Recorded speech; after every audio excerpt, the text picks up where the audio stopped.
Good evening, ladies and gentlemen. Thank you so much for coming along. I'm Craig Murray. I'm here in Blackburn, as you may know, as a candidate in the general election. And one thing I've made absolutely plain is that I'm standing here because of the genocide in Gaza. That's what has brought me here to raise the issue and fight the election here. And we're having a meeting here today which is not like your normal election meeting, but it's very much focused on that subject, and a meeting which I hope will give you a lot of information and food for thought. And I am extremely proud to have two of the best speakers on the subject in the world, two world-leading authorities on the subject who have come here to Blackburn. I had difficulty persuading people today that they are actually here and that it's not a Zoom meeting or something along those lines. And they've both come large distances to be here. And without further ado, because I'm going to be here, as comedians used to say, I'm here all week. Well, I'm here for the next month. So you'll have lots and lots of chances to hear me talk. But this is a man who you probably very seldom get to hear talk. He is a Pulitzer Prize winning journalist, a man of enormous experience, who's just flown in from Egypt, where he won the Arab world's top prize for journalism. And we look very much forward to hearing Chris Hedges.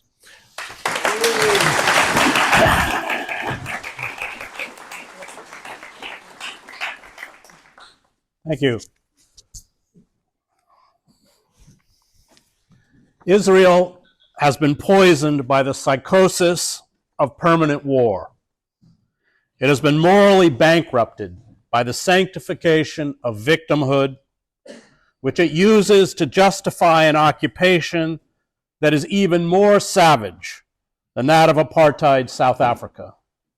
Its quote-unquote democracy, which was always exclusively for Jews, has been hijacked by extremists who are pushing the country towards fascism.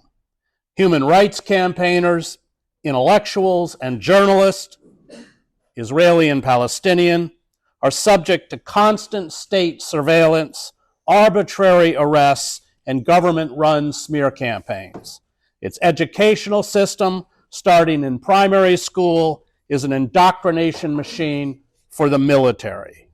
And the greed and corruption of its venal political and economic elite have created vast income disparities, a mirror of the decay within America's democracy as well as Britain's, along with a culture of anti-Arab and anti-black racism. By the time Israel achieves its decimation of Gaza, and Israel is talking about months of warfare that will continue at least until the end of this year, it will have signed its own death sentence. Its facade of civility, its supposed vaunted respect for the rule of law and democracy, its mythical story of the courageous Israeli military and miraculous birth of the Jewish nation, which it successfully sold to its Western audiences, will lie in ash heaps. Israel's social capital will be spent. It will be revealed as the ugly, repressive, hate-filled apartheid regime it always has been, alienating younger generations of Jews in the United States and Europe.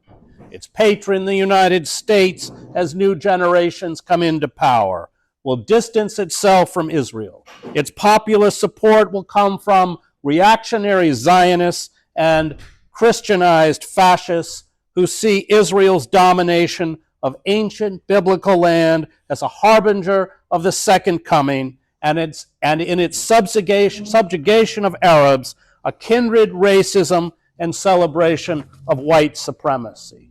Israel will become synonymous with its victims the way Turks are synonymous with the Armenians, Germans are with the Namibians, and later the Jews, Serbs with the Bosniaks. Israel's cultural, artistic, journalistic, and intellectual life will be exterminated.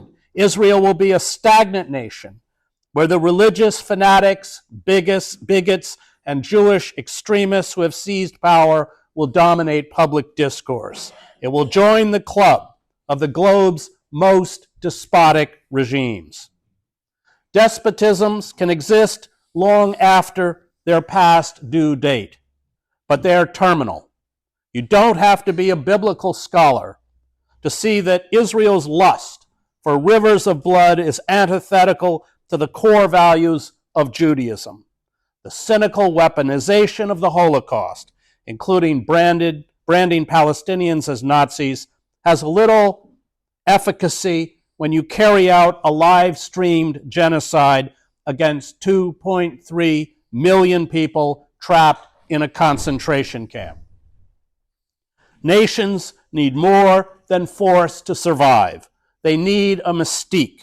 This mystique provides purpose, civility, and even nobility to inspire citizens to sacrifice for the nation. The mystique offers hope for the future. It provides meaning. It provides national identity. When mystiques implode, when they are exposed as lies, a central foundation of state power collapses. I reported on the death of the communist regimes in 1989 during the revolutions in East Germany, Czechoslovakia, and Romania.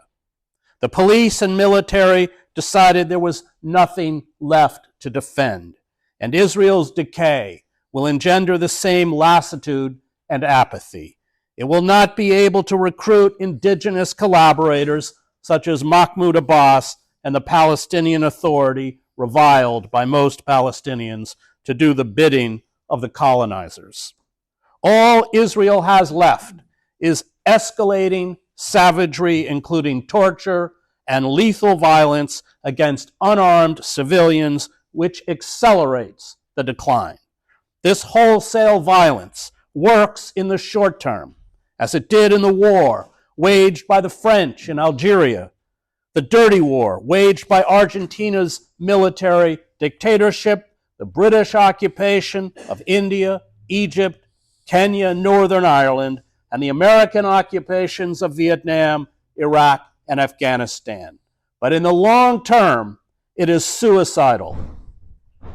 The genocide in Gaza has turned Hamas resistance fighters into heroes in the global south.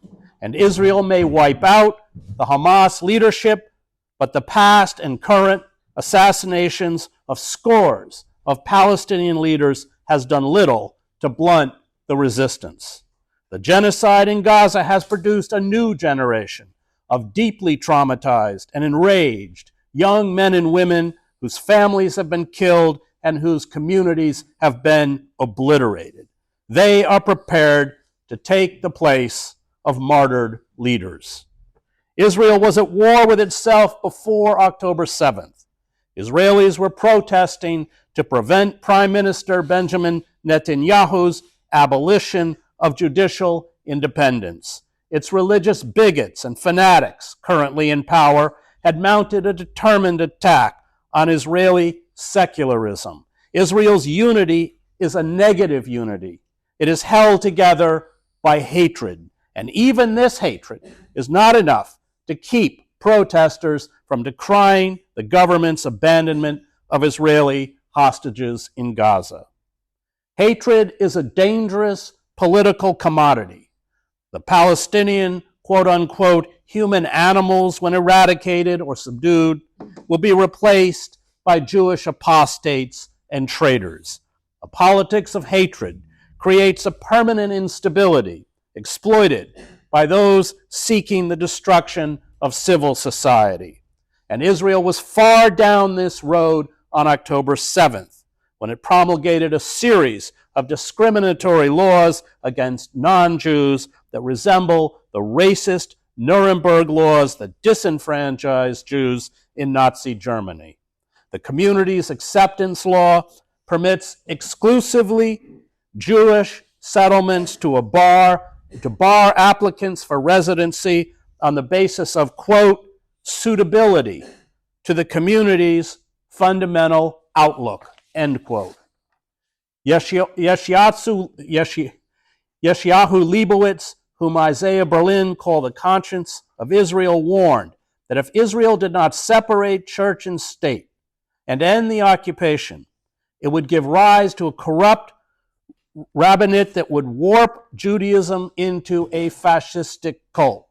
Quote, religious nationalism is to religion what National Socialism was to socialism, wrote Leibowitz, who died in 1994.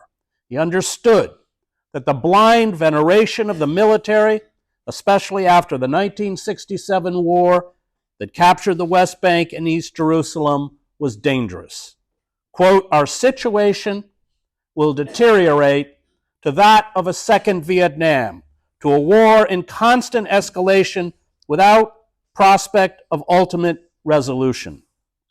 He foresaw that, quote, the Arabs would be the working people and the Jews the administrators, inspectors, officials, and police, mainly secret police. A state ruling a hostile population of 1.5 million to 2 million foreigners would necessarily become a secret police state, with all that this implies for education, free speech, and democratic institutions. The corruption characteristic of every colonial regime would also prevail in the state of Israel. The administration would have to suppress Arab insurgency on the one hand and acquire Arab quislings on the other.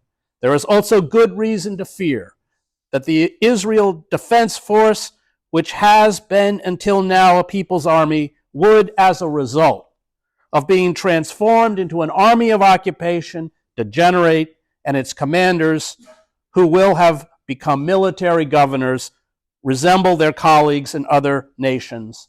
He closed by writing, Israel would not deserve to exist, and it would not be worthwhile to preserve it.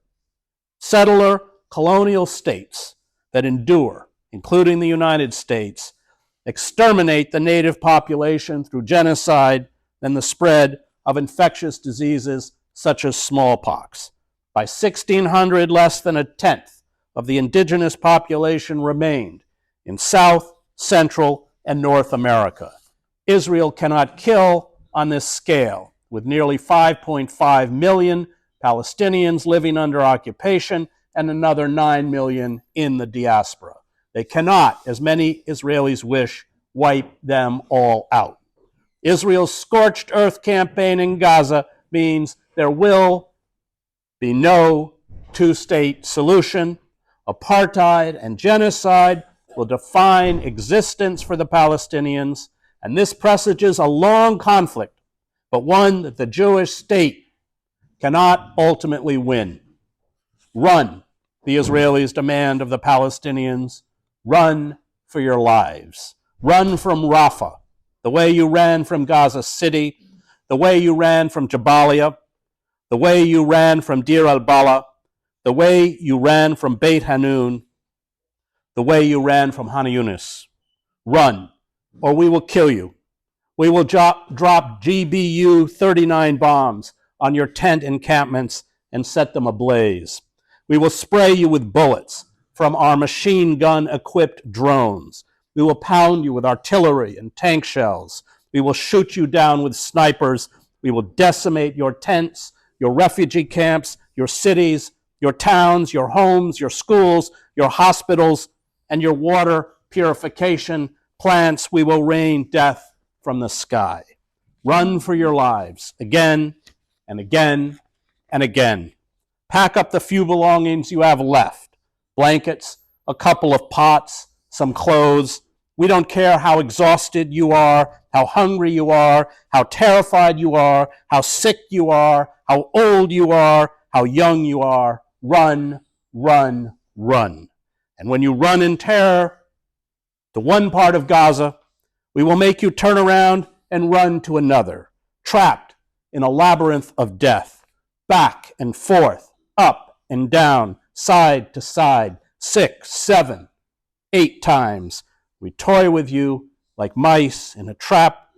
Then we deport you so you can never return, or we kill you.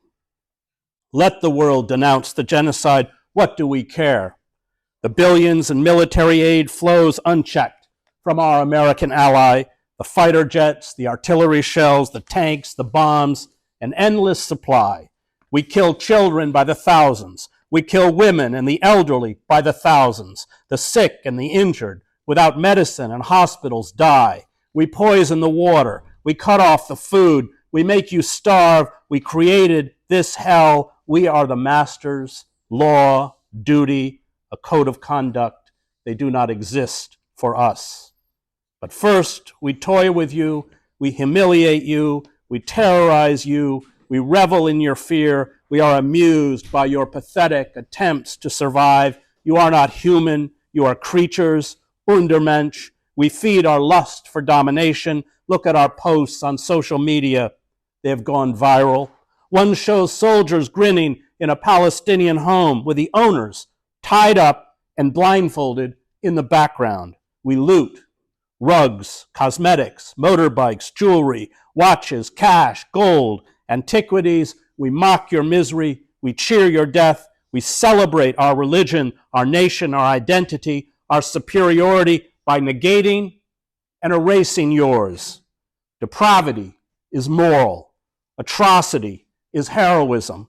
Genocide is redemption. This is the game of terror played by Israel in Gaza. It was a game played during the dirty war in Argentina when the military junta disappeared 30,000 of its own citizens. The disappeared were subject to torture, and who cannot call what is happening to Palestinians in Gaza torture, and humiliated before they were murdered. It was the game played in the clandestine torture centers and prisons in El Salvador when I covered the war, and later in Iraq. It is what characterized the war in Bosnia, which I also covered in the Serbian concentration camps. Israeli journalist Yanon Magal on the show Ha Patriotim on Israel's Channel 14 joked that Joe Biden's red line was the killing of 30,000 Palestinians. The singer, Kobe Perez, asked if this was the number of dead for a day, and the audience erupted in applause and laughter. We know Israel's intent: annihilate the Palestinians the same way the United States annihilated Native Americans, the Australians annihilated the First Nations peoples, the Germans annihilated the Herero in Namibia, the Turks annihilated the Armenians, and the Nazis annihilated the Jews. The specifics are different, but the goal is the same: erasure. And we cannot plead ignorance, but it is easier to pretend. Pretend Israel will allow humanitarian aid. Pretend there will be a permanent ceasefire. Pretend Palestinians will return to their destroyed homes in Gaza. Pretend Gaza will be rebuilt, the hospitals, the universities, the mosques, the housing. Pretend the Palestinian Authority will administer Gaza. Pretend there will be a two-state solution. Pretend there is no genocide. The vaunted democratic values, morality, and respect for human rights claimed by Israel and the United States has always been a lie. The real credo is this: we have everything, and if you try and take it away from us, we will kill you. People of color, especially when they are poor and vulnerable, do not count. Their hopes, dignity, and aspirations for freedom of those outside the empire are worthless. Global domination will be sustained through racialized violence. The lie that the American empire is predicated on democracy and liberty is one the Palestinians and those in the global south, as well as Native Americans and black and brown Americans, not to mention those who live in the Middle East, have known for decades. But it is a lie that still has currency in the United States and Israel, a lie used to justify the unjustifiable. We do not halt Israel's genocide because we, as Americans, are Israel, infected with the same white supremacy and intoxicated by our domination of the globe's wealth and the power to obliterate others with our advanced weaponry. The world outside of the industrialized fortresses of the global north is acutely aware that the fate of the Palestinians is their fate. As climate change imperils survival, as natural resources, including access to water, diminish, as mass migration becomes an imperative for millions, as agricultural yields decline, as coastal areas are flooded, as droughts and wildfires proliferate, as states fail, as militias and armed resistance movements rise to battle their oppressors along with their proxies, genocide will not be an anomaly. It will be the norm. The earth's vulnerable and poor, those Frantz Fanon called the wretched of the earth, will be the next Palestinians. Mockery of every sort was added to their deaths. The Roman historian Tacitus wrote of those the Emperor Nero singled out for torture and death. Covered with the skins of beasts, they were torn by dogs and perished, or were nailed to crosses, or were doomed to the flames and burnt to serve as a nightly illumination when daylight had expired. Sadism by the powerful is the curse of the human condition. It was as prevalent in ancient Rome as it is in Gaza. We know the modern face of Nero, who illuminated his opulent garden parties by burning to death captives tied to stakes. That is not in dispute. But who were Nero's guests, who wandered through the emperor's grounds as human beings, as in Rafah, were burned alive? How could these guests see, and no doubt hear, such horrendous suffering, and witness such appalling torture, and be indifferent, even content? There is nothing hidden about this genocide. Over 147 courageous Palestinian journalists have been murdered by the Israelis because they have conveyed the images and stories of this slaughter to the world, martyred for their people and for us. We are Nero's guests. The Palestinians have long been betrayed, not only by us in the global north, but by most of the governments in the Muslim world. We stand passive in the face of the crime of crimes. History will judge Israel for this genocide, but it will also judge us. It will ask why we did not do more, why we did not sever all agreements, all trade deals, all accords, all cooperation with the apartheid state, why we did not halt weapons shipments to Israel, why we did not recall our ambassadors, why when the maritime trade in the Red Sea disrupted by Yemen, an alternative overland route into Israel was set up by Saudi Arabia and Jordan, why we did not do everything in our power to end the slaughter. It will condemn us for not heeding the fundamental lesson of the Holocaust, which is not that Jews are eternal victims, but that when you have the capacity to stop genocide and you do not, you are culpable. The opposite of good is not evil, Samuel Johnson wrote. The opposite of good is indifference. The Palestinian resistance is our resistance. The Palestinian struggle for dignity, freedom, and independence is our struggle. The Palestinian cause is our cause. For, as history has also shown, those who are once Nero's guests soon become Nero's victims. Thank you.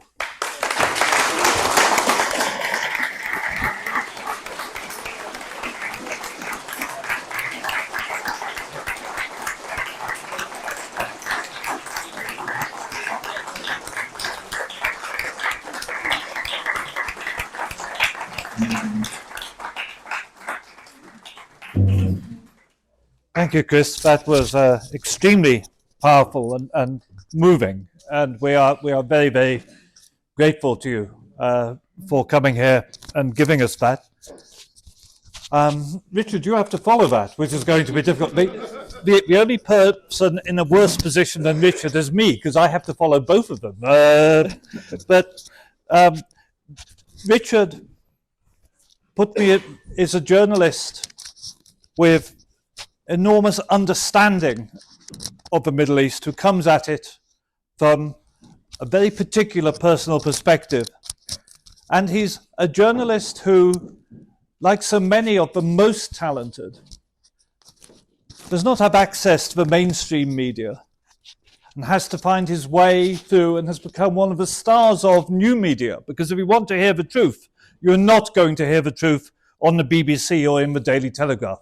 You're going to find it from people like Richard. And I think of a very good friend of mine, and I believe a friend of others too, John Pilger, perhaps the greatest journalist of his era, who died recently.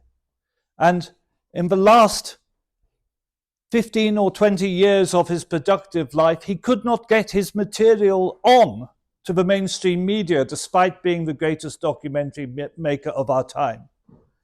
And I think Richard is probably what John Pilger would have been were John Pilger born now or born later. Because people of real talent will never get a proper career in the mainstream media, because the mainstream media does not want you to hear the truth. But we're going to hear some truth now from Richard. Thank you.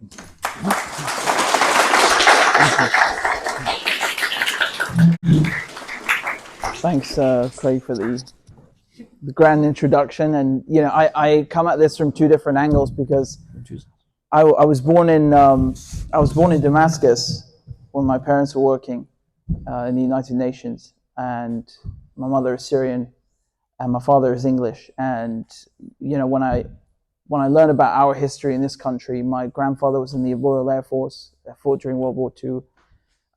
My great-grandfather was in the British Army in the trenches and was wounded.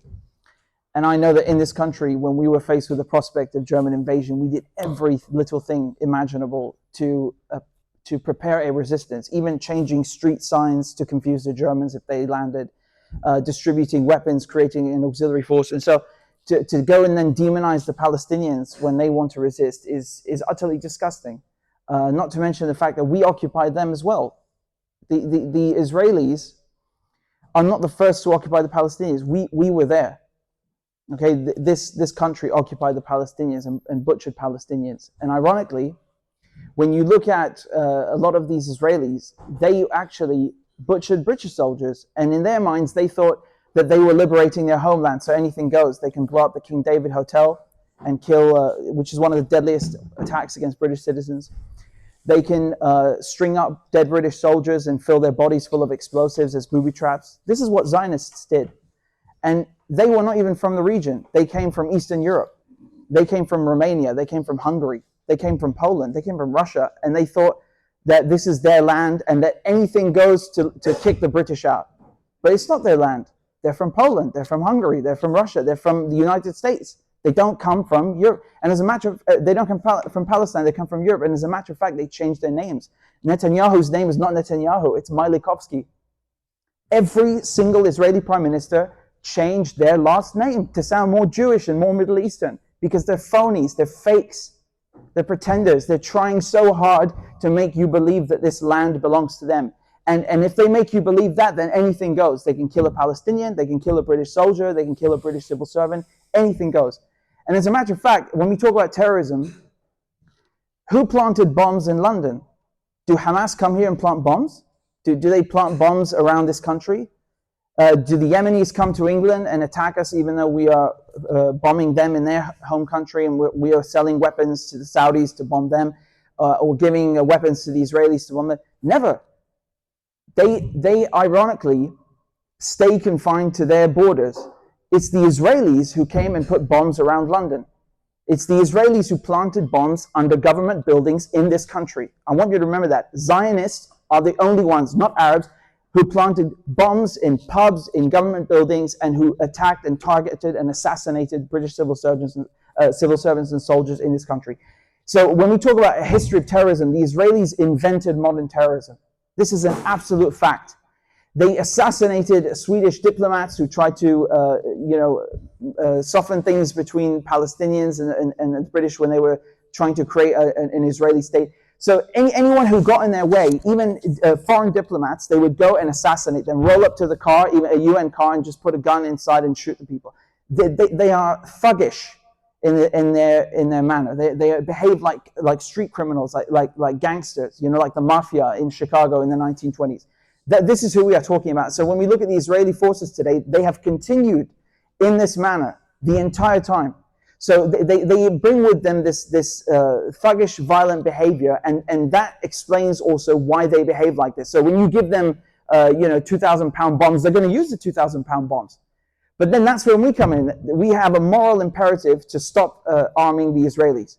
No matter what your background is, you're Christian, how can you call yourself a Christian and then support this kind of behavior? Jesus tells you to go and bomb people in their houses and steal their houses. Does Muhammad tell you to do that? Does Moses tell you to do that?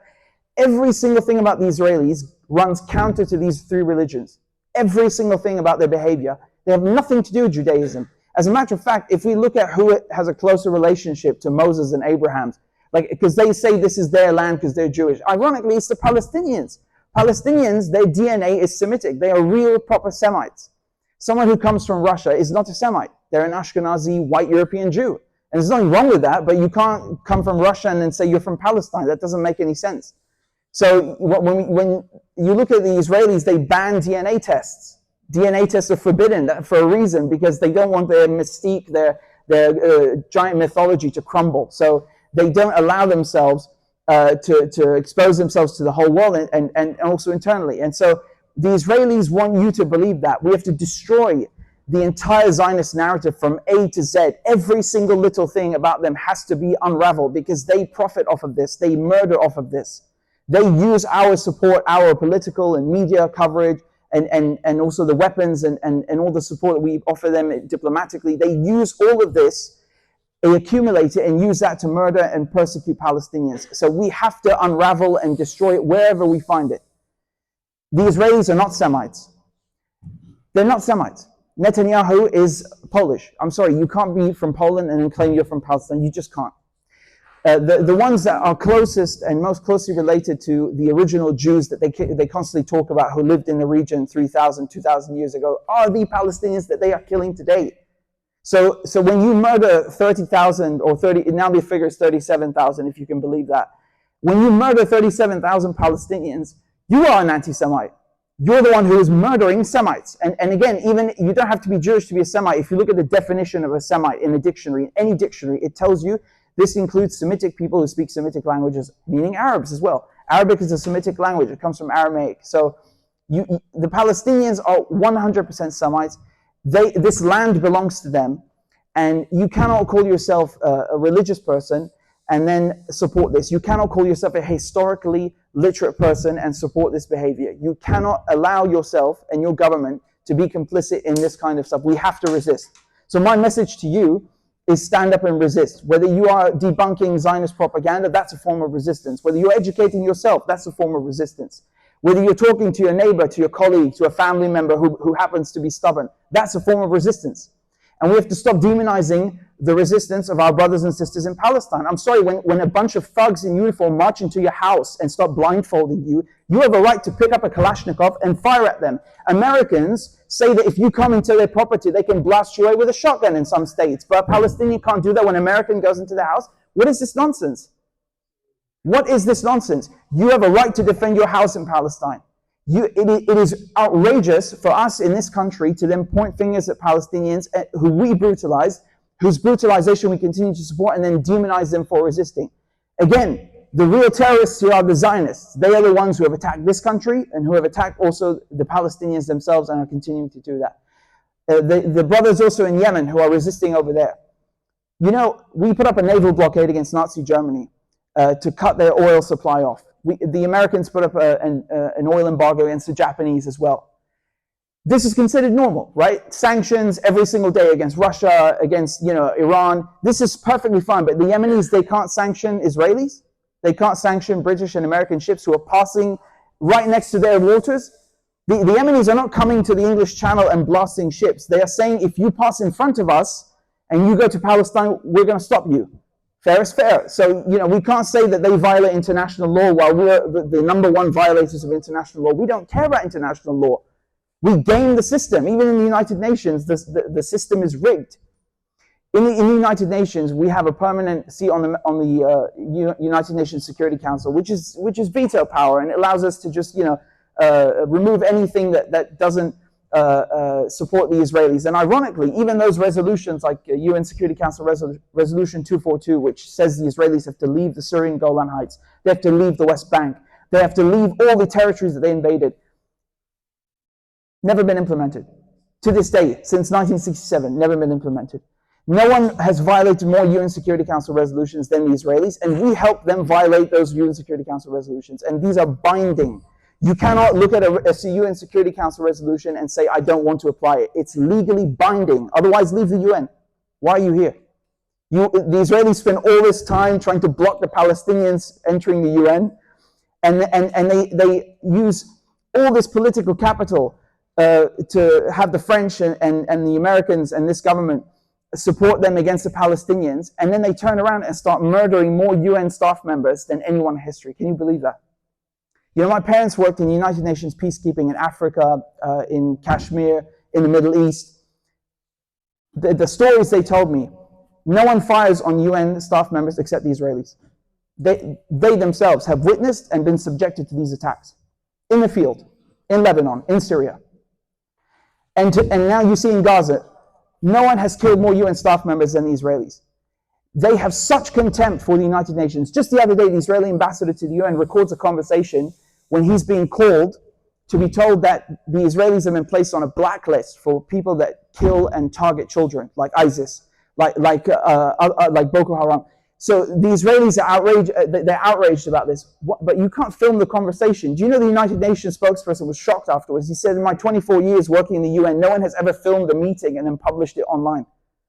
So the Israelis are breaking every single precedent imaginable, from murdering people in refugee tents to filming meetings with diplomats. They have no respect for any kind of concept of religion, of international law, of humanity. They do not care. They are criminals of the highest order.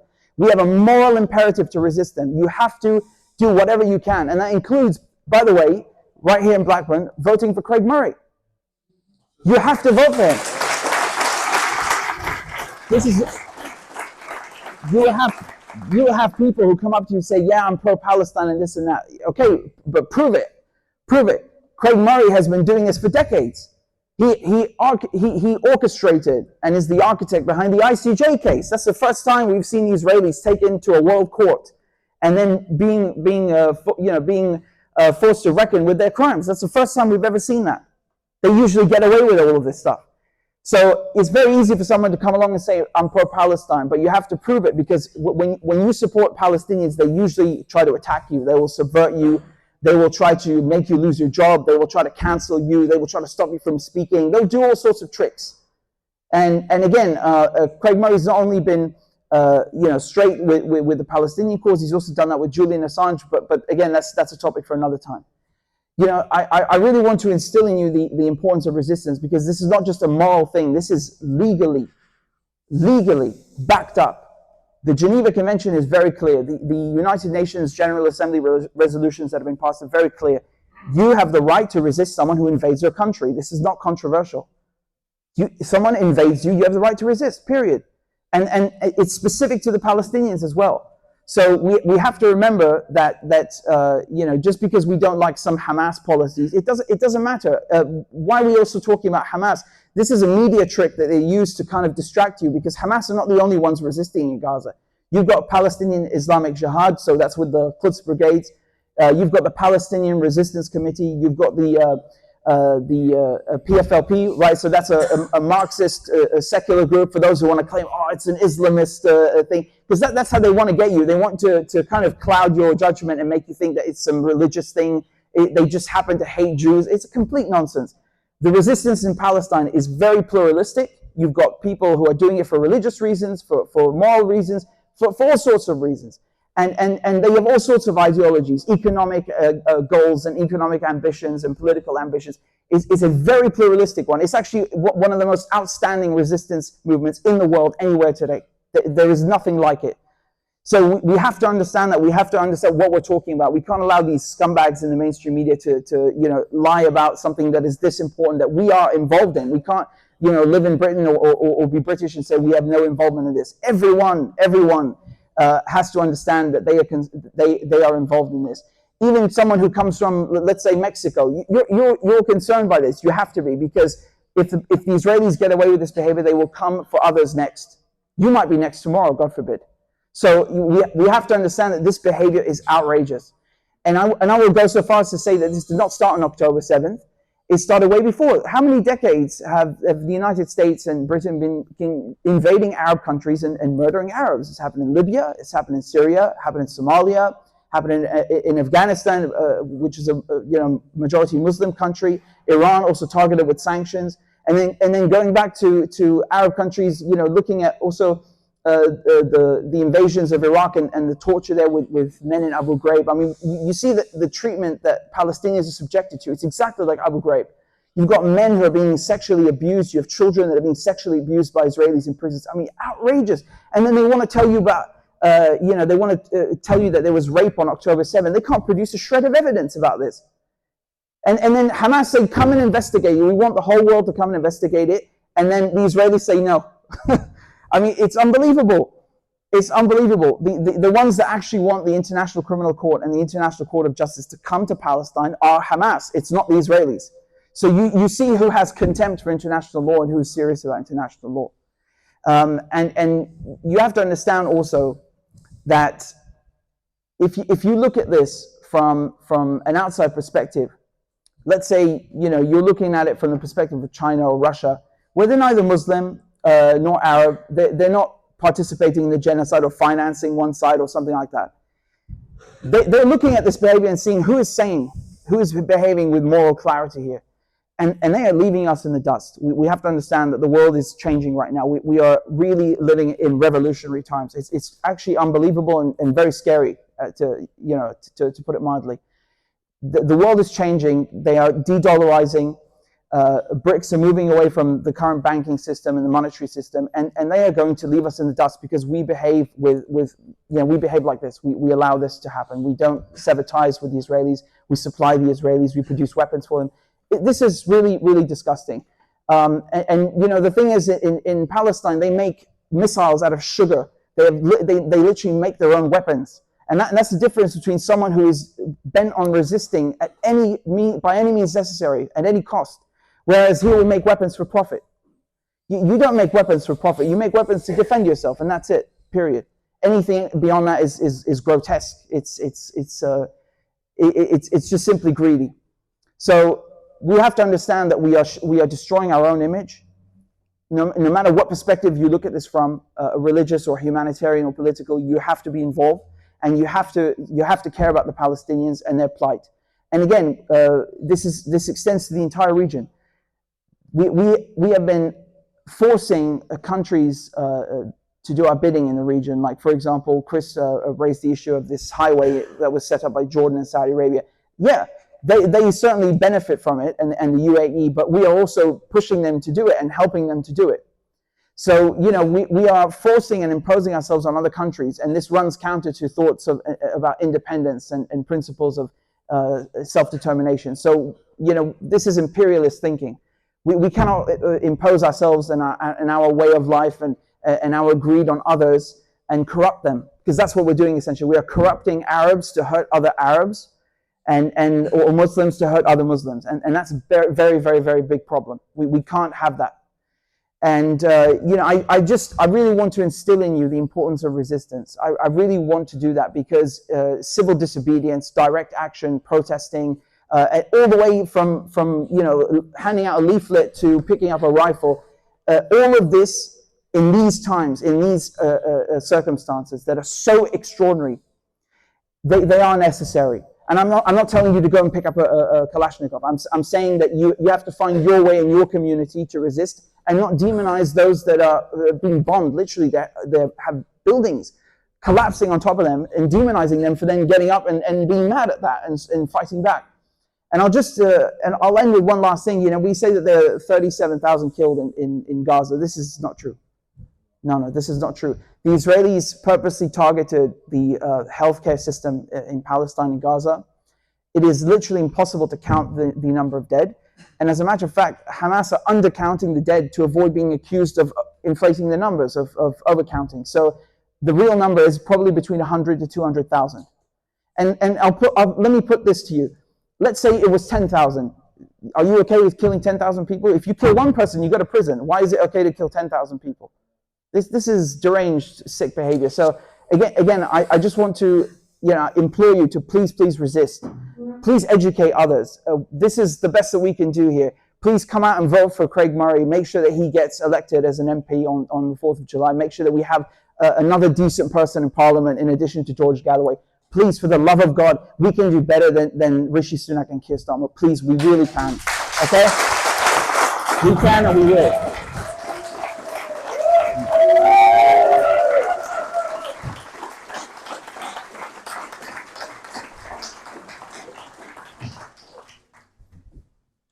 Thank you, Richard. I want to say a few words to you myself, particularly on the issue that everyone has to do what they can. And I've been doing what I can, and I'm continuing to do what I can by attempting to become a member of Parliament in order to extend my influence and ability to do something about the situation. But I'd like to start by making a very simple statement of international law, which any international lawyer will tell you is a principle which is not in dispute.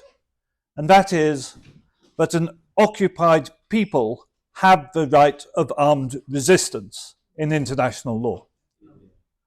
And the reason I make that statement is I was arrested for making that statement at Glasgow Airport in October. I was detained under the Terrorism Act. My electronics were removed. As it was under the Terrorism Act, I was told I had no right to a lawyer, no right to remain silent. All those rights are removed under the Terrorism Act. And in fact, I was then told I was officially under investigation for terrorism for doing nothing more than stating an agreed principle of international law, which they said equaled support for Hamas. I spoke to my lawyers, and we decided it was best if I went on holiday abroad for a while. And so from then, in October until now, I lived abroad. I lived in Switzerland. I lived in Greece. I came back occasionally, mostly for the Assange case, for 1 or 2 days at a time, just quickly in and out, mostly coming in through Ireland and Northern Ireland, thus avoiding airports, because they seem to arrest me at airports. And I'm still under investigation for potential terrorism. We decided it was unlikely they would arrest a parliamentary candidate, so I don't think I'll be arrested during this election. But you may well have the chance to elect an apparent terrorist as your MP, which...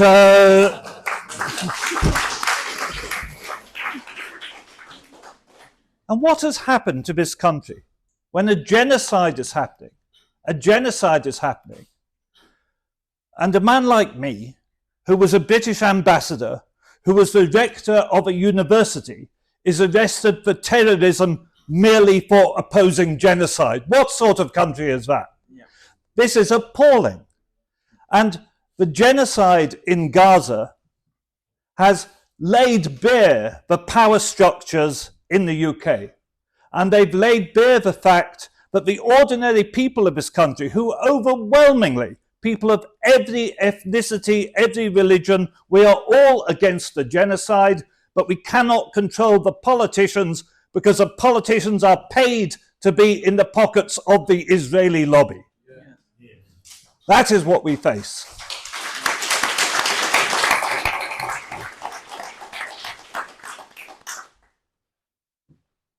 I was in Washington lobbying for Julian Assange when I met an extremely good American correspondent named Sam Husseini.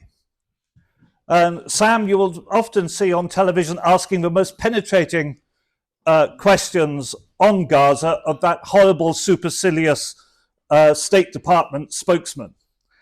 And Sam said to me, why does nobody activate the Genocide Convention? And I thought, Sam, you're right. The Genocide Convention. And I went back and I knew of it when I was a diplomat. I was a diplomat for 22 years. But I hadn't read it recently, so I went back and had a read of it and worked out that any country party to a genocide not only can take a country believed to be committing genocide to the International Court of Justice, the convention is plain that any country that believes a genocide is taking place has a duty in international law to go to the International Court of Justice and try and stop it. So I wrote articles on this, which I published, explaining that and explaining how you do it. And Sam in New York and other friends of ours, including Roger Waters from Pink Floyd, who met with 2 South American presidents. I went to the United Nations in Geneva and met with delegations there, including the Palestinian delegation, the Palestinian Deputy Foreign Minister, several visiting foreign ministers, including the Russian foreign minister. And we were lobbying everywhere to find a country that would take Israel to court under the Genocide Convention. And finally, and this was done not unilaterally by South Africa, but in concert with other countries deciding who should do it, South Africa decided it would be the country to take Israel to the International Court of Justice. And I'm proud to say that when the South African cabinet took that decision, my papers were among the papers on the table in front of them.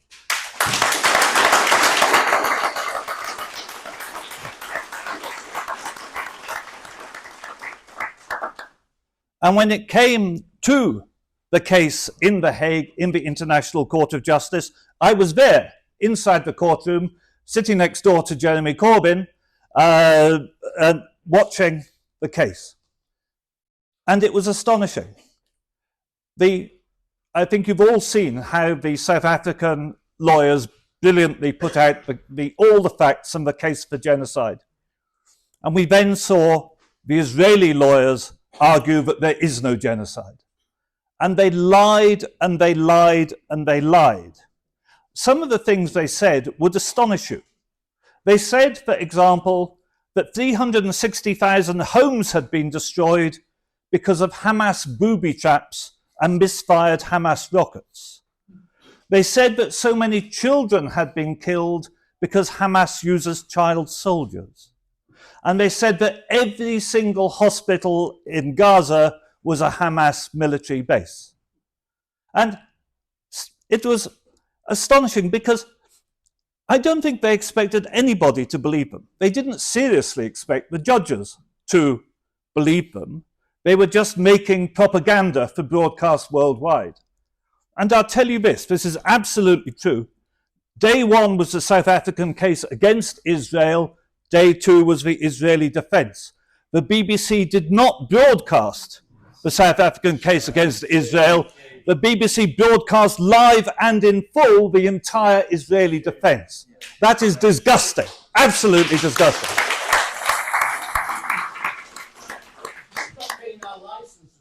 Just for that reason. Yep, I agree entirely. In fact, I stopped paying my license fee about 20 years ago for these kind of reasons. I haven't paid my license fee ever since. And every now and then, the BBC, I get a letter telling me to pay my license fee, which comes to your house addressed to the occupier. So I always send them on to the Israeli embassy, which seems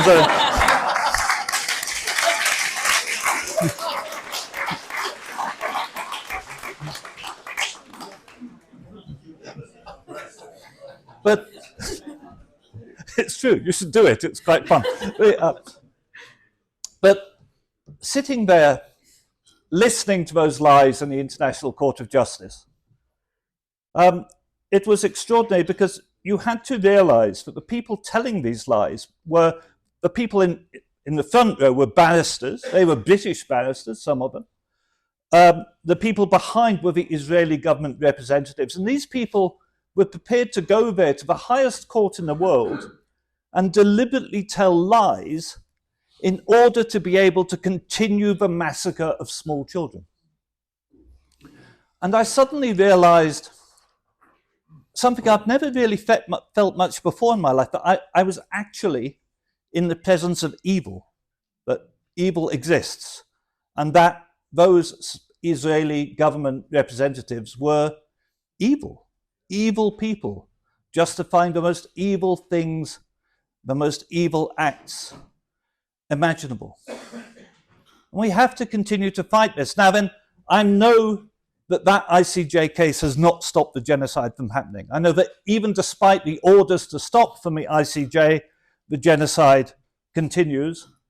And I know that even the subsequent action after one of the things I actually wrote in my initial strategy papers was that if the ICJ takes action, then the ICC, which is much more of a terrible Western puppet organization, a corrupt organization, but they will be forced to act if the ICC acts, and if the ICJ acts. And the ICC has indeed acted against Netanyahu, and I know even that hasn't stopped the genocide. But all of this gradually has an effect. It will work through the legal systems of the world. It is illegal in the UK, in British domestic law, not just in international law. In British domestic law, under the International Criminal Court Act 2001, complicity in genocide is an illegal act in UK domestic law. And if genocide is proven at the ICJ, that means there will have to be action against those like David Cameron and Rishi Sunak, who authorized arms sales to Israel during the genocide.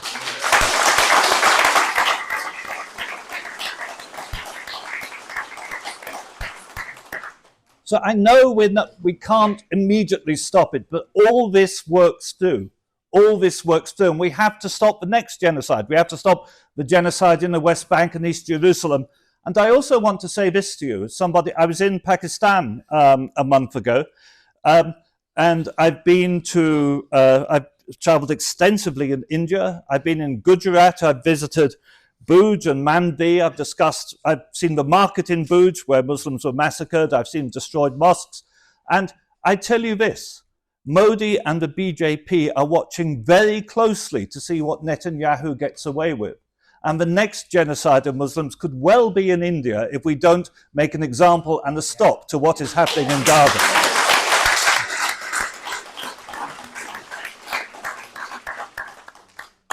So this is an important fight, and a fight we are engaged in. And we have further to go. I mean, after our next plan, if you like, the next thing we are lobbying for in the United Nations, in Geneva and in New York, is for Israel to be kicked out of the United Nations by the United Nations General Assembly.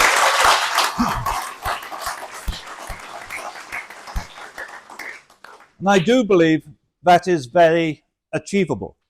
Now, I've come to Blackburn here to be a parliamentary candidate, and I should say I was taught economics by Jeffrey Sachs. I've been a rector of a university, so I can tell you all about higher education. I could give a lecture on macroeconomics or Keynesianism or how to reform the NHS. I do know and understand about all those things, but they are, and I would work on them were I an MP, but they are not why I am here. I'm here because if you elect me as your MP, I've told you of the things I've been achieving or trying to achieve or helping to achieve in the background, just as a private citizen, just as me. Think how much more I could do if you gave me a position in Parliament. And I'm asking everyone to not only vote for me, but speak to your friends, try to explain to the wider communities out there why it is, what I've been doing, and why it is a good thing, and why it will do something to the Palestinians to help elect me. The Palestinians themselves, I called the Palestinian Ministry of Foreign Affairs and said to them, will you give me an endorsement for this election? And because I've worked for Palestine for decades and decades, they replied, certainly, Craig, anything, what do you want? and they have endorsed me for the election, endorsement from the Palestinian Ministry of Foreign Affairs, on top of which they said to me, would you like an endorsement from Hamas? And I said, no, I would definitely go to prison. That just isn't going to help. I don't want to go to prison just yet. Thank you. Wait until after the election. But if you read, I am here genuinely, and I promise you, I gave up. I was a British ambassador. I was Britain's youngest ambassador. I was appointed ambassador at the age of 41. And after a career, I'd been the deputy head of the Africa department. I'd been the deputy high commissioner in Ghana. I'd served in Russia, in Poland. I had a stellar diplomatic career. I lived in a palace, literally. I lived in a palace with many servants indoors and out. I gave all that up to protest against, because where I was in Uzbekistan, the CIA was bringing people under the extraordinary rendition program in order for them to be tortured. And I found that out, and I blew the whistle on it and gave up that career, gave up my position as an ambassador because of the torture of people under the CIA extraordinary rendition program. So nobody can ever call me a careerist or an opportunist. I gave up my career for human rights.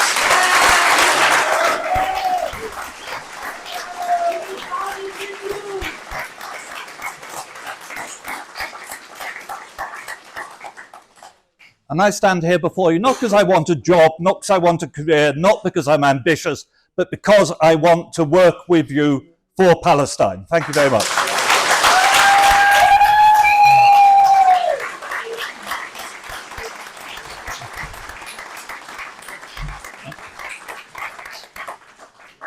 I'm now going to sort of revert to being chairman. We can't afford a chairman, which is why I'm doing two jobs.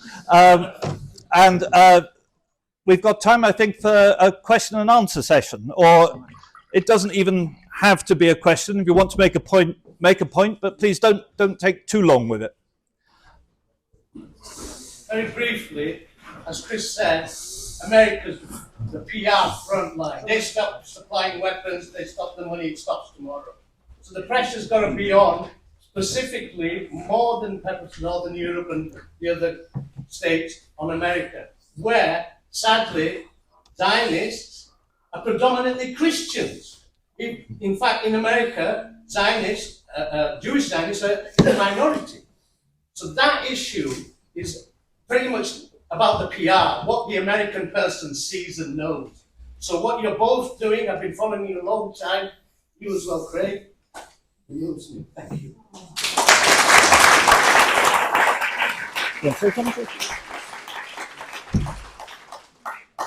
You're right about the primary base of support being Christian Zionists. I prefer the term Christian fascists.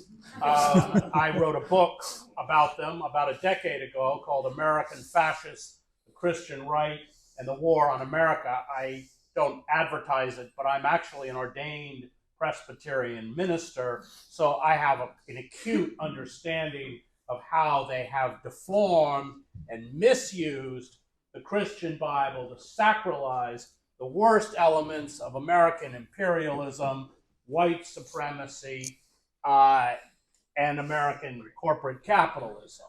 I didn't use the word fascist lightly. I believe that they are fascists. Fascism is protean. When it doesn't appear, it's not going to appear in another country in jackboots and swastikas. It's going to appear with people clutching the Christian cross and chanting the Pledge of Allegiance. And Trump is going to fill that ideological void of his with Christian fascists. And this is the tragedy of what's happening in the United States, is that in our electoral system, which is captive to corporate money, as you pointed out, it is a system of legalized bribery, in essence. We have to I'm not voting for either of them, we have to vote for a person who enables and is a full partner in genocide, or somebody who will snuff out what is left of our very anemic democracy. But I do want to talk about the Israel lobby, because you're right that, I've been in the encampments at Columbia, Princeton, and all sorts of other universities, and 30 or 40% of them are young Jewish students. I've taught at Princeton. I was at the Princeton encampment, and they would have Friday prayers on a tarp, and then they would do Jewish Shabbat together.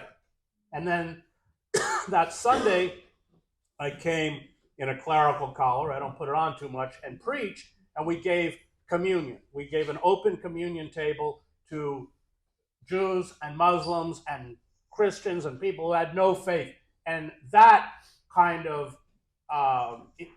inclusion of religious, they've shut 2,000 American students have been arrested, and I think it was, I can't remember the university, but at one of the arrests, it may have been in Texas, they came for the students when they were doing Friday prayers, and the Jewish students linked arms to block the police. Now that's the world they don't want us to create, because they manipulate our hatred and our prejudices and our stereotypes. And what these students who are so heroic and who I admire so much, they're showing us another way to be. But the power of the Israel lobby is the money, and they either corrupt, they buy you off, or if you are a person of principle, and we have $100 million to go after Rashida Tlaib and others, they will destroy you. And the system in the United States is far more corrupt, as bad as this one is, because that money rules. And so the broad support does come from this. And just I'll close by saying the reason that these proto-fascists like Orban or Marine Le Pen, why do they love Israel so much? Because Israel is a white supremacist, settler, colonial society dominated by white people from Europe who suppress, demonize, and treat as less than human people of color. That's the connection between the right wing and Israel. I lived in Israel for 2 years. It is a deeply racist society with a racist ideology. And Biden has received more money from AIPAC and the Jewish lobby than any other person in the US Senate, and he left the Senate a decade ago. He still has that record. Anthony Blinken is a true believer. His first trip to the Middle East, I just came from Cairo, his first trip from the Middle East was to try and get Sisi and Abdullah to take 1.1 million Palestinians in Egypt. I forget the number, 700,000, but of course they rejected it. But he was the bag person for Israel. So yes, you're right. And the United States is the primary problem because 68% of munitions, now Israel's depleted their stockpiles, come from the United States. Although Britain is sending a lot in from Cyprus. So, so we are completely culpable. And in a just world, not only Netanyahu, but Joe Biden would be in the criminal court.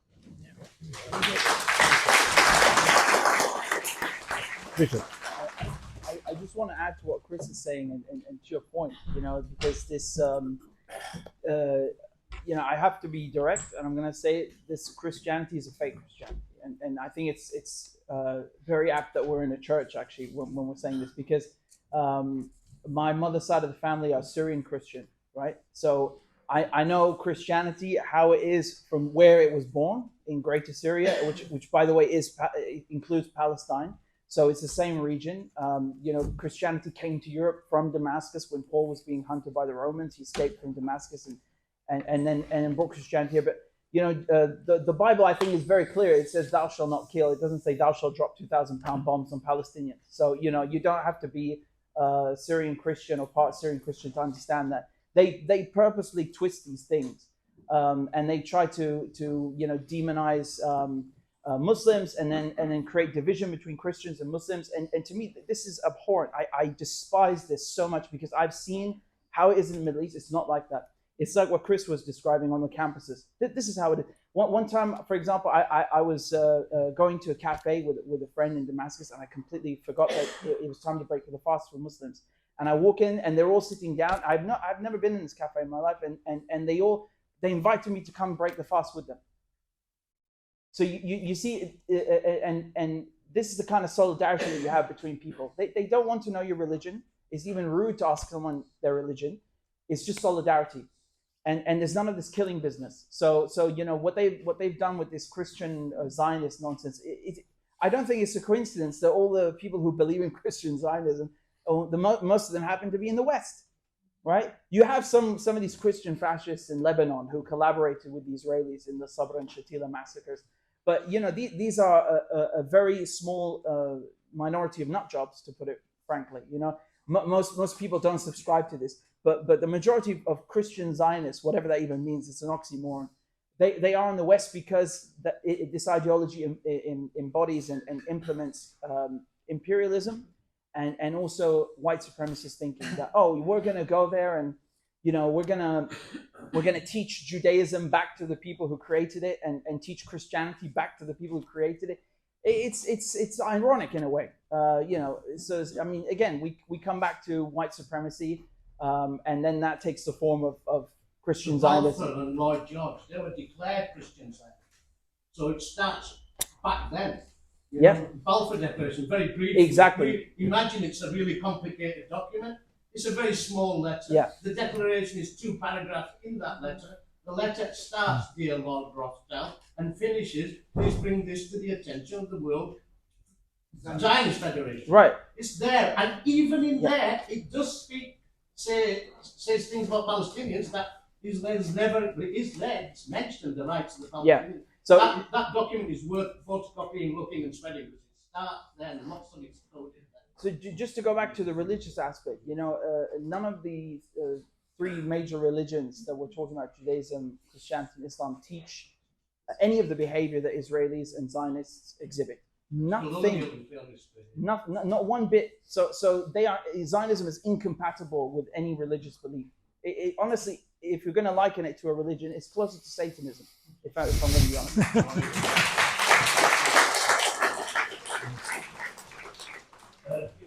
Two quick questions, very quick. I mean, obviously, another big issue in the Middle East, of course, the conflict surrounding Syria. Conflict that's gone beyond a decade. I mean, what are your plans in terms of resolving the issue surrounding Syria, if elected? And secondly, just before you get on, Yeah. I mean, obviously there are a lot of independent candidates running for your cause. You've done fantastic work for Palestinian people, and admire for your work. I mean, what are your responses to people who say you're splitting the war in terms of independence? Thanks again for coming on. Well,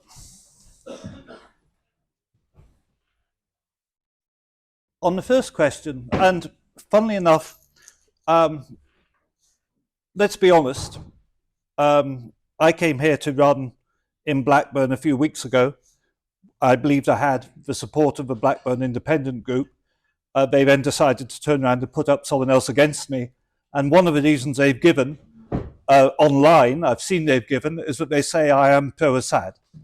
Now, interestingly enough, not one of them ever has mentioned Syria to me, ever, or asked me anything about Syria. And actually, I'm not in the least pro-Assad. I think the Assad regime, I think Assad's father was a brutal dictator. And I think the son we thought might be better is also a pretty brutal dictator. But, having said that, when the Arab Spring started, and remember, as a whistleblower, I joined forces with Julian Assange and WikiLeaks, and it was WikiLeaks who started revelations that started the Arab Spring in the first place. I very much hoped the democratic resistance would overthrow the Assad regime, and I published that I hoped that would happen. That didn't happen. Instead, what happened was a horribly messy civil war in which the Americans and the Israelis got involved in such a manner as to exacerbate sectarian tensions. Yes, and we had al-Nusra and ISIS. You know, there's a reason why al-Nusra and ISIS never attacked Israel, because they're sponsored by Israel and the CIA. And at that stage, it became not a simple matter of black and white. You know, do I like Assad? No, I think Assad is an awful dictator. Do I prefer Assad to Israel and the CIA? Yes, I prefer Assad to Israel and the CIA, bluntly. That's where I stand. I'm not in the least an Assadist. I'm not in favor of any dictatorship anywhere, and the people who are saying I am are just looking for some kind of strange excuse. And when I'm asked what I say about whether I'm splitting the vote, the pro-Palestinian vote, well, maybe I am, but A, I was here first, and B, I've told you what I've done.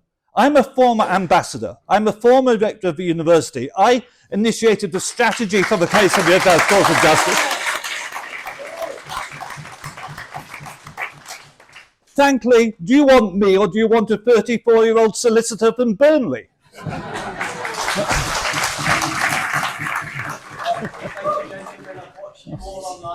You're amazing live. It's been the first time I've seen you live. It's been amazing. 1st of April, Israel indiscriminately murdered 8 international aid workers. 3 of them were British. I've had enough. We've all had enough. I agree with Richard so much that we have to end UK complicity with the Israeli genocide. We have to stop the arms trade from the UK at least going to Israel. I don't want this turning into World War III. I don't want my children conscripted to fight in Russia.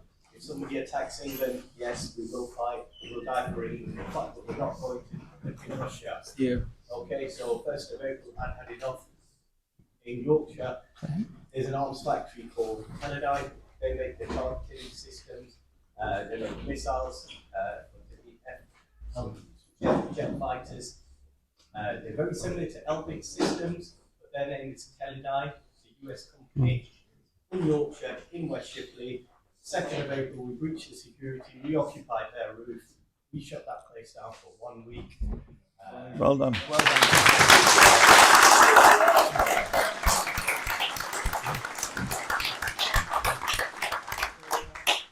And the group I did that with is called Palestine Action. I don't advocate.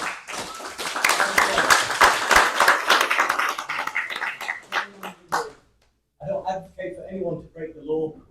I respect England. I thank England for giving my parents a much better country to live in, but I've got no respect, no tolerance left now for a PM who I feel is fully complicit with the genocide, as proven the day after Israel charged or indicted, the ICJ indicted Israel with plausible genocide. What does Rishi do the next day? He cuts all the funding for Palestine through UNRWA.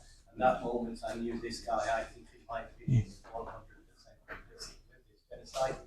I wouldn't advocate for anyone to break the law. I have a 17-year-old son. I wouldn't like to responsibility to him. But I've got a special request for Richard, my more sensible activist friends. We're starting lots of campaigns on TikTok. We're hosting lots of lives. One of them is about invoking Article 6 to expel the USA from the UN because they keep vetoing ceasefires. We've got another project with Mansour Shuman's mother for Palestinian hostage awareness. In one sentence, please Google Palestinian children in custody. It hurts me just to even say those words. I can't bear to read those Oxfam Children in Need reports talking about how 70% of the children are those removed SS Please Google Palestinian children in custody. So I would like Richard, when you have time, please join us for one of our TikTok lives as a special guest. I think we will invigorate people, we will motivate people. Let's get these petitions signed. Please sign the petitions. I know they will probably get ignored, but according to the Quran, we're still expressing our free will against oppression. It's not our job. The Palestinian shall have higher powers will do that. Just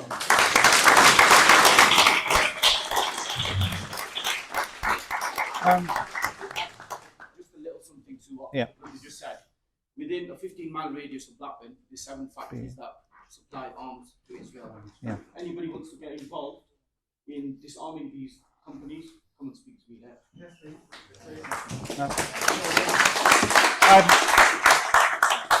I'm very sorry, ladies and gentlemen, but our time is up. We have to finish. I would say I absolutely support Palestine Action. I know Richard and Huda very, very well. I was at the Elbit Action in Leicester, getting very wet on a day in which everybody managed to get arrested except me, which was which was an awful shame, because it would have done wonders for my street cred, but I just couldn't get arrested, whatever I did. But thank you all so much for coming. Couple of things to say. Firstly, if you haven't registered to vote yet, you still have a chance to register to vote in the next day or two before registration closes. And if you don't live in Blackburn, maybe you have an address in Blackburn you can think of where you might be able to register. Oh, no, I didn't say that. I definitely didn't say that. Secondly, we do still need help with the campaign because there are an awful lot of streets to be pounded, leaflets to be delivered. All help is help, and anything you can do to spread the word is important.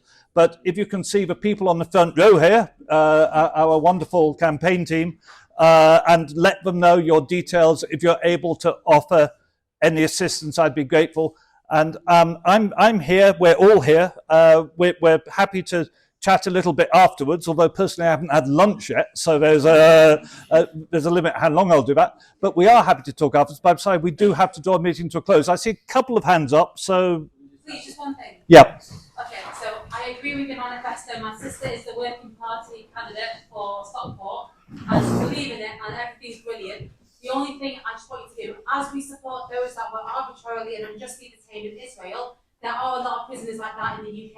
Yeah. We have a massive prison crisis that I would like you to combat as well. At the moment, we've got 88,000 people in detention. Our capacity is 89,000. So they're releasing prisoners prematurely. We have serious offenders in the community. So they're releasing people under tariff when you have 3,000 languishing in the system that are way over tariff. Just an example. Someone can go in for a minimum term of 2 years for stealing a mobile phone. They're still in there 20 years later.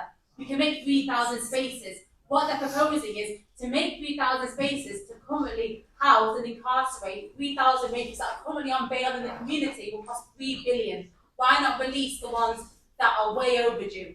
That's what I would like to prioritise that. It will cost 200 million. Alex Chalk, sorry, I'm trying to rush through it because I know you're hungry. I'll take you for dinner if you want. I know it's really It's going to cost 200 million, and Alex Chalk proposes to rent cells overseas. And we don't want that. I mean, cost of living is destabilising so many of us, and we haven't got the money. We haven't got staff right now for the prisons we have. So expansion is not the way to go forward. And if people don't want more people overseas, that's what you're going to get if we're going to make bigger prisons. So the idea is we can make 3,000 spaces and start resentencing, say people under joint enterprise, please combat the prison crisis. You can uphold justice and save lives. I'll shut up, thank you. And there's one more person desperate to say something, so we'll quickly take him. Thank you, Craig, and the speakers. Just a few jovial moments. You're on camera for your TV license. You might get £5,000. Sorry to hear of your Schedule 7. I've campaigned against Schedule 7 stops. The organisation I volunteered for, which Mark was at Beg, is affiliated to it campaigns against Schedule 7. Schedule 7, for those who don't know, has been in terrorism act in legislation. It was prone to abuse and it is being abused. And unfortunately, I'm sorry to hear that. For the likes of Paul Golding, when they have been Schedule 7, they throw their hissy fit. But unfortunately, the Muslim community have been massively impacted through Schedule 7 stops. You know, your ticket as a Workers' Party candidate, like your colleague George in Rochdale and amongst others, is the Palestine ticket. And as been mentioned by one of the members in the audience, that the Balfour Declaration, which I always say that Britain is the mother of Israel for having started it 2nd of November 1917. For that reason, you know, since October, since the starting of this genocide, many leaders in the Western world, in Turkey, particularly Erdogan and others, have stood and have spoken words to get people standing to think they might be able to make that change. These people haven't made a change because people are still being killed. And the sad reality is that Western democracy, as it is, has let us all down for what it is. So it's fine and well for yourself to come to Blackburn, Craig, and to request people of this constituency to have you voted in as the representative leader in Parliament. But honestly and truly speaking, what can you actually do to stop this genocide. Because as has been mentioned, if the United Kingdom and America and its allies can give money, our taxpayers' money, to Ukraine and armed resistance, why is it not that people of the United Kingdom cannot call for that armed resistance without being labelled as terrorists? Well, I completely agree. And that's why I think you should vote for me, because you'd be putting someone into Parliament who has called for armed resistance and has consequently been labelled a terrorist and knows what it feels like, and who's going to campaign and do everything one man can. Now, I'm not claiming one man can change the world. There is no one man who can change the world, but we have to knock away at the system. And you're quite right in saying that democracy has failed, but the reason democracy has failed is that the political class are in full to the Zionist lobby. And all we can do in this election is put someone in who is not in full to the Zionist lobby and who has a hard record of fighting it. And that's why I'm asking for your vote.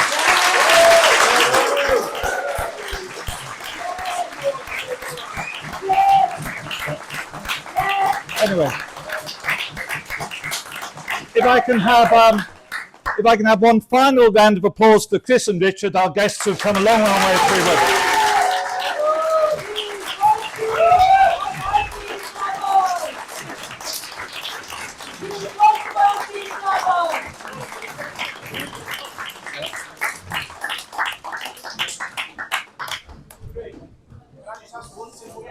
Yeah. Do you support the right of Palestinians to defend themselves by any means necessary? Absolutely. Yeah.